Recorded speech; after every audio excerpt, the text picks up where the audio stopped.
सा काम हल्का कर दिया इस दास का।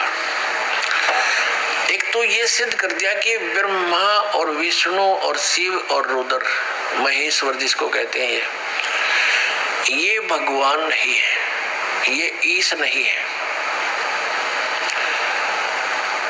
इसलिए दास कहता है कि तीन मुख्य रूप में दास के प्रवचनों में ये ब्रह्म समझो, एक सरब्रह्म, एक अक्षर ब्रह्म और तीसरा परम अक्षर ब्रह्म। तो इन तीन प्रभुओं का ज्ञान जब हमें होगा तो हम पूरे दातुम ज्ञान को आसानी से समझ सकेंगे। ये ज्ञान हमें होगा कहां से? हमारे सदग्रंथों से। हमारे सदग्रंथ कौन से हैं? जैसा आपको अभी बताया, हमारे सदग्रंथ हैं, सदशास्त्र हैं, पवित्र पांचों वेद, ऋग्वेद, सामवेद, अथर्ववेद और यजुर्वेद, और पांचवा वेद सूक्ष्म वेद जो परमात्मा स्वयं आकर ज्ञान देता है। और ये हिंदू धर्म के गुरुजी बताते हैं पांचवा वेद महाभारत है। पांचवा वेद महाभारत, ये इनकी अपनी सोच है। ये पांचवा वेद महाभारत नहीं है। वैसे तो कितने वेद बना लो, ज्ञान अपने मर्जी से, जैसे बोध माने ज्ञान ही होता है। 18 बोध, 18 ज्ञान, ये पुराण है। 18 बोध अलग हैं और उनमें से एक बोध पुराण है, और पुराणा के फिर 18 विभाग हो गए। इस प्रकार हमने इस तत्व ज्ञान को समझना है।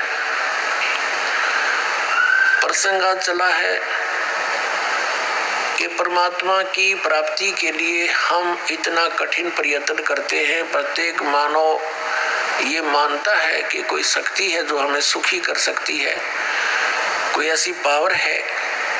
तो उसकी उस समर्थ शक्ति को किसी ने तो अपने हिसाब से किसी देव को मान लिया कि ये समर्थ शक्ति है, दूसरे ने मान लिया ये ऐसी समर्थ शक्ति है, ये है पूर्ण परमात्मा, किसी ने किसी को। तो ये निर्णय कहां से होगा कि पूर्ण परमात्मा कौन है? जैसे आपके समक्ष श्री ब्रह्मा जी रजगुण, श्री विष्णु सतगुण, श्री शिव जी तमगुण, ये तो रिजेक्ट होगी, ये गॉड नहीं है, ईश नहीं है, क्योंकि इन्हीं के इतिहास में लिखा है, इनके पिता ने बोला है, सदाशिव ने कह दिया। ठीक है, अब ये सदाशिव कौन है? ये कहता मेरा एक ओम अक्षर है। ओम अक्षर किसका है? ब्रह्म का। तो ये ब्रह्म ही सदाशिव रूप में प्रकट हो गया। जैसे गीता ज्ञान देते समय इसने अपना वास्तविक रूप दिखाया श्री कृष्ण से बाहर निकल के, और इतना लंबा चौड़ा ऊपर तेज बहुत घड़ा इसके शरीर में, और इसके भयंकर रूप को देखकर अर्जुन जैसा योद्धा भी कांप रहा है और कह रहा है कि भगवान आप तो देवताओं को भी खा रहे हो, सिद्धों की सिद्ध भी आपके, ऋषि भी आपके सामने मंगल कामना कर रहे हैं, आप किसी को नहीं बख्श रहे हैं। तो 11वें अध्याय के 32वें श्लोक में कहता है कि मैं काल हूँ भाई और अब प्रवर्त हुआ हूँ। श्री कृष्ण काल नहीं थे। श्री कृष्ण जी ने पहले कभी अपने आप को काल नहीं कहा, बाद में कभी उसने काल नहीं कहा, और उनके पास आकर के सब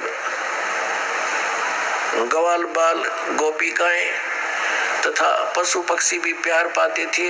तो श्री कृष्ण काल नहीं थे, ये काल था श्री कृष्ण यानी विष्णु जी के पिताजी, जो इनको भी यहाँ अज्ञान से परिपूर्ण करके रोके हुए हैं। अपने आत्मा उस कौन से परमात्मा की हम भक्ति करें, इसका निर्णय हमारे सदग्रंथों में। सदग्रंथ आपको बता दिया, ये 5 वेद और इन 4 वेदों का निष्कर्ष संक्षेप श्रीमद् भगवत गीता में इस ब्रह्म ने ही बोला है, जो अभी विष्णु और ब्रह्मा जी को कह रहा था कि तुम ईश नहीं हो, तुमने अपने आप को ईश मानकर, कर्ता मानकर बहुत भारी गलती की है, बड़ा अचरज किया है। असंभव बात की है तुमने, कही है तुमने, तो ये भगवान नहीं है, ये तो क्लियर हो गया। और ये गीता ज्ञान दाता यही है, ब्रह्म है, सरपुरुष है, श्री कृष्ण में प्रवेश करके बोलता है। ये स्वयं कभी किसी के समक्ष नहीं आता, इसने प्रतिज्ञा कर रखी है।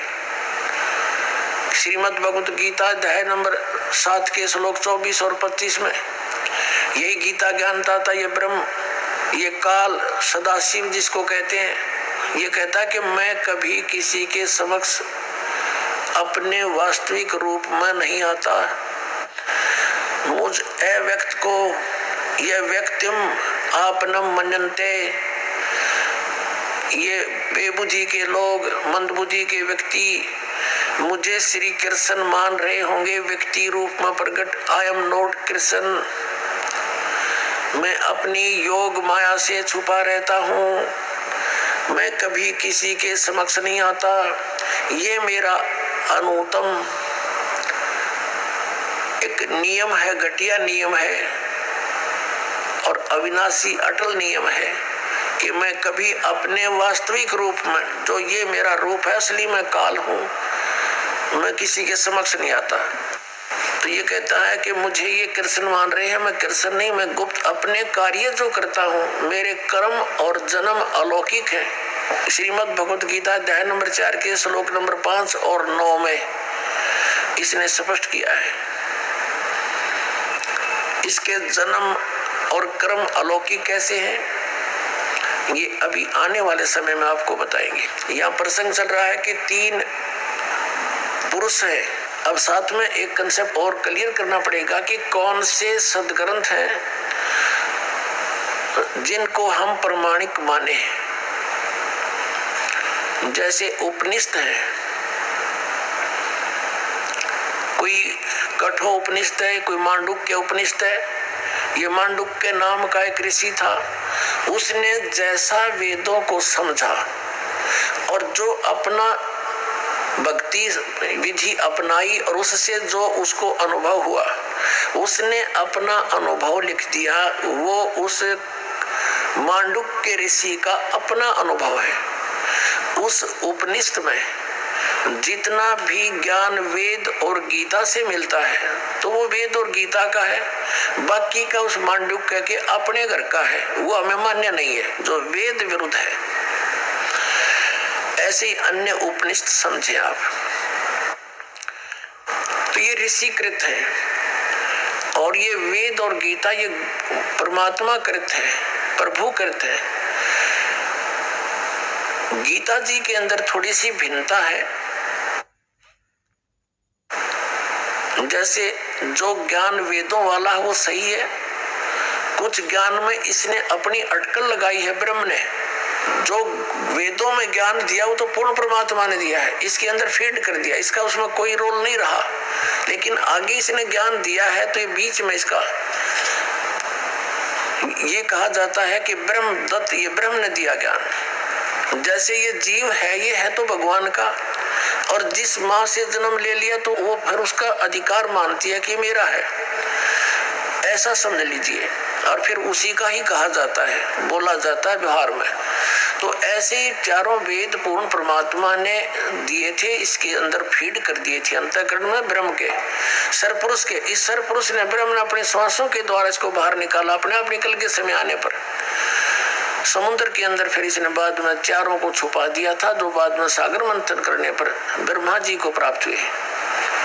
एक इसने नष्ट कर दिया, 5वां वेद, जो जिसके देने के लिए परमात्मा को स्वयं आना पड़ता है, प्रत्येक युग में आते हैं और वो सच्चिदानंद घन ब्रह्म की वाणी वो स्वयं बोलकर हमें ज्ञान देकर जाते हैं, हमारा कल्याण करवाते हैं। तो उस वेद ज्ञान को इसने भी पढ़ा, उसके आधार से फिर इसने गीता में वेदों वाला ज्ञान दिया।